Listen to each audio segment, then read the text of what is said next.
Бишкек парк соода борборунун жетекчилигинен ак калпакты итине кийгизип жетелеп чыккан жаранды жана ошо көргөзмөнү уюштуруучу болгон кызды мындай расмий түрдө кечирим суроосун уюштуруусун талап кылабыз.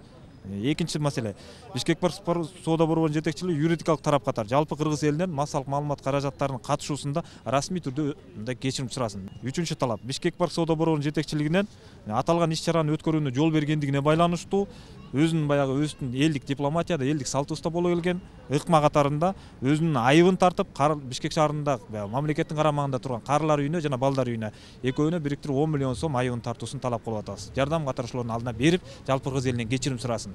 Мындай нерсени мындай бир материалдык жагы менен акыры мындай өздөрүнүн моюнуна тартырып бир айып катары жыгып койбосок, өтө мындай кайталануулар көп болуп атат. Кыргыз Республикасынын жогорку кеңешинин депутаттарына талап коюп атабыз. Калпак жана башка улуттук балыктарыбыз көп да, санай берсек четинен азыр биздин 5 манжа жетпейт да. Ошолордун баарын коргоого ала турган, ошолордун баарын камсыздай турган жана өнүктүрө турган мыйзам кабыл алынышын талап кылып жатабыз.